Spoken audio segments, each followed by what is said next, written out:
Hi, my name is Sydney Bowen, and I am going to be discussing a case study for the DC Sniper today. First, here's some fast facts just to give everyone a little bit of context about the case that we're talking about.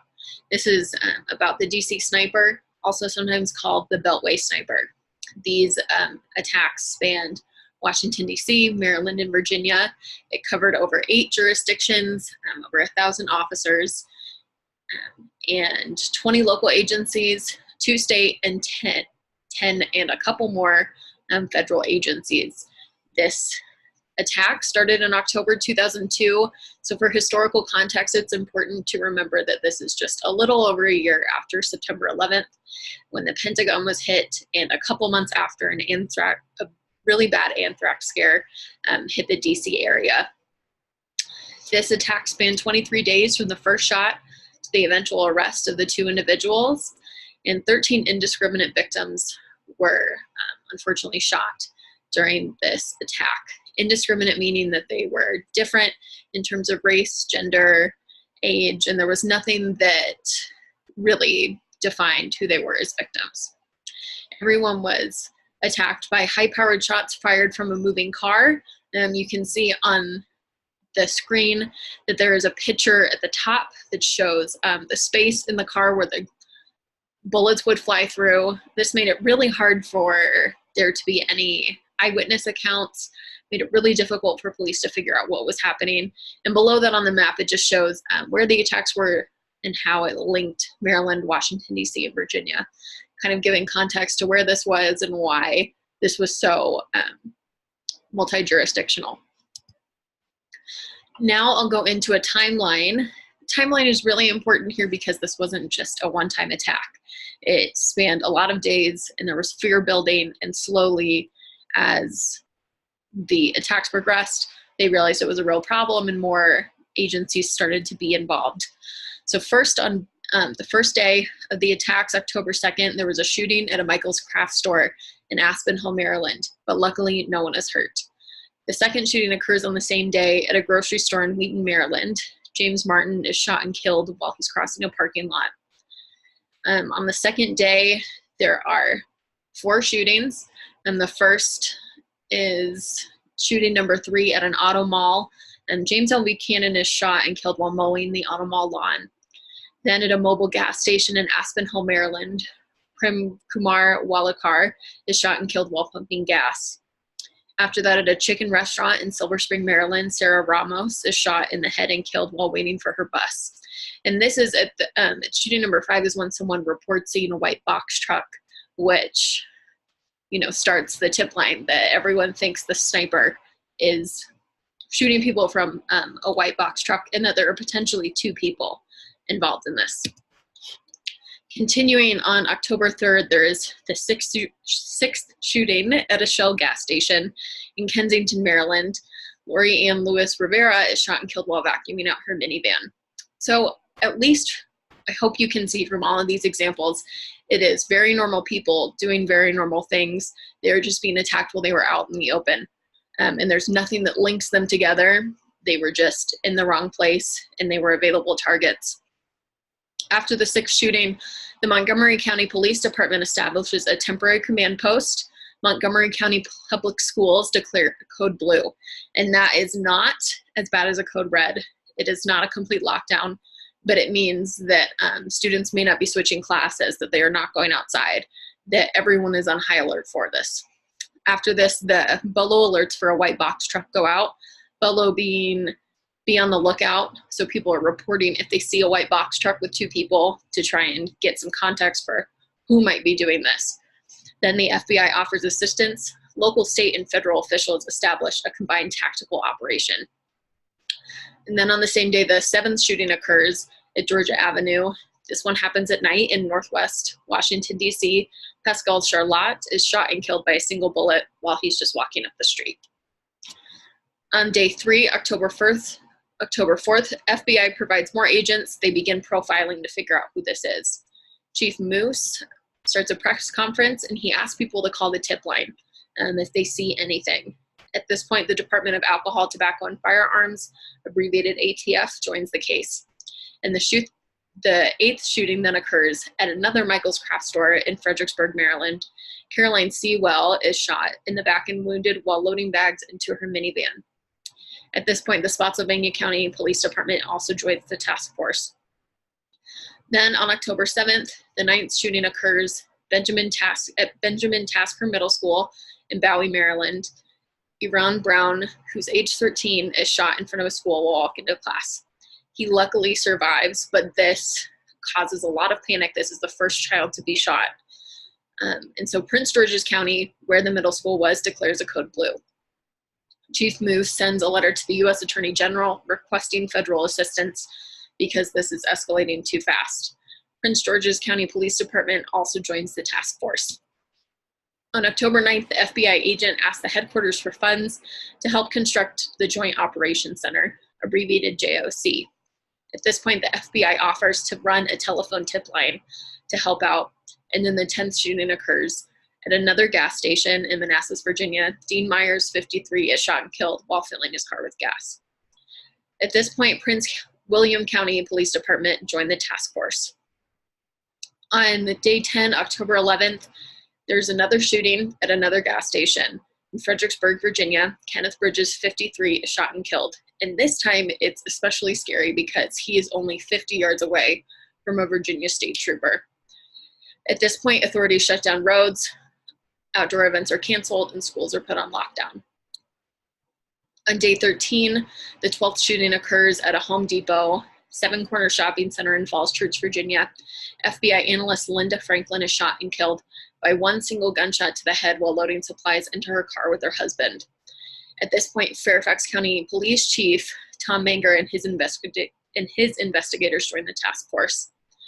On October 16th, the Pentagon deploys RC-7 reconnaissance planes and surveillance aircrafts to try and see if they can figure anything out.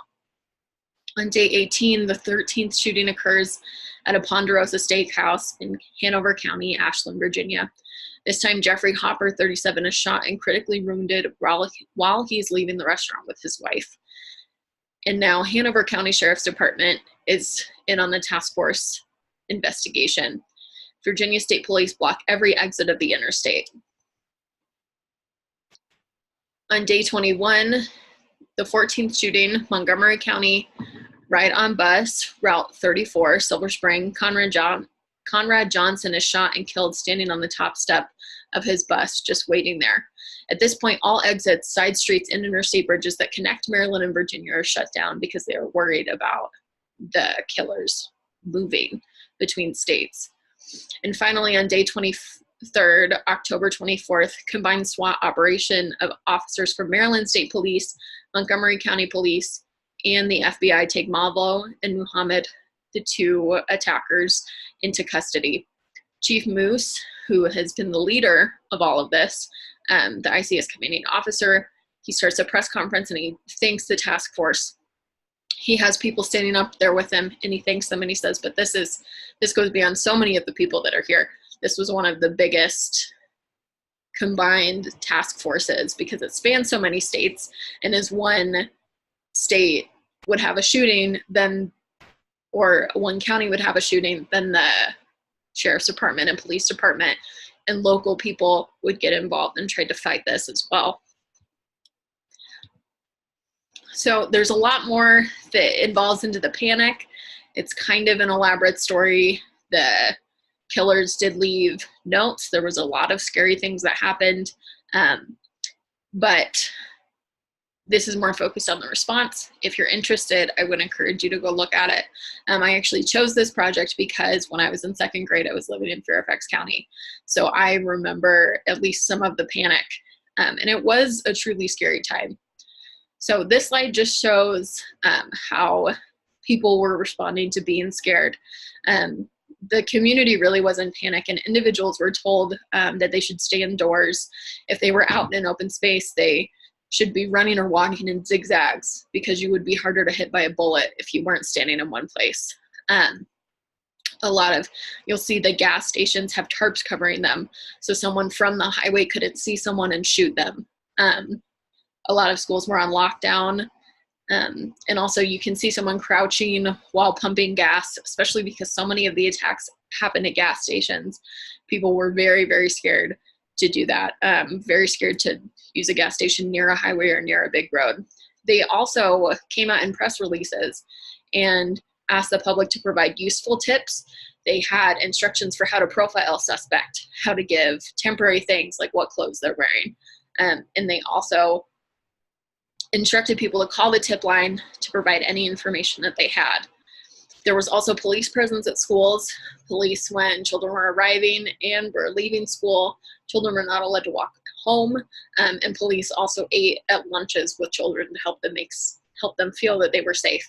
So it really was kind of a scary 23 days, and that shaped how public health had to be involved in this scenario. The key players and participants in this case study were first the Bureau of Alcohol, Tobacco, and Firearms and Explosives, that's ATF, the Federal Bureau of Investigation, FBI, the U.S. Marshal Service, sometimes referred to as USMS, the U.S. Secret Service, and almost most importantly, the state, county, and local police departments really did a great job of getting together and trying to put differences aside and really work together in a structure. Highway Patrol also helped, and the school systems were very compliant with what needed to be done to protect students. Now the ICS role, ICS and the role of public health, at this situation, public health was not the star, but it still played a really valuable role. They offered, one of the roles was to do general support. We know that even when public health is not the most important part of a disaster, that it's still important to provide workers and provide support. Another responsibility of public health is also for mass fatality management. This wasn't a mass shooting in that case, but it still was something that almost felt like it was on the cusp of something could happen. And at this point, it was important to monitor behavioral and mental health for the communities. That was a really big deal. The role of public health is also to collect surveillance data to reduce risk factors. And so examples of this are canceling recess, school trips, and outdoor events so that people are not outside when these things happen. A role of public health is also to provide emergency services, EMS, trauma care, adapting to NIMS, adapting to the ICS role and structure, being able to provide that support in a way that's respectful and understands the chain of command, and also addressing physical and mental needs of a community, because we know public health is not just physical, but things like this can be very traumatizing. Here is a table that kind of assesses how public health responded to this crisis and what maybe could have been done better. In general, we know public health needs to provide general support, adapt to NIMS. And I think public health workers aided where necessary. They assumed roles in the ICS chain of command and they adapted to NIMS language. They did what they could to help out, even though they were in more of a supporting role for this. They also collected surveillance data, but in this situation and when mass shootings, or especially when all the victims were indiscriminate, it was not super helpful to have surveillance data because predicting patterns for an attack like this is very difficult. Reducing risk factors, they played a role in sheltering the public from potential places of risk like schools and outdoor events, and this likely reduced victim count. By how much, we don't know, but all of the reports say that it did. Also providing emergency services and trauma care. In this situation, emergency response was at the scene. After every shooting, for the victims that survived, hospital care and surgery were provided, and that was very important. Also, there are sometimes when people are so scared, it's not a big thing, but imagine all the injuries that are being done when people are running around in zigzags trying to avoid being shot. Things like that come into play as well. And the last duty is addressing physical and mental needs of a community. I was very impressed to read that community interventions were available during and after for mental health. So helping people feel better while it's happening. And then also there are many studies that show responses and interventions that help people that were traumatized by this or that have stressors or anxiety because of this.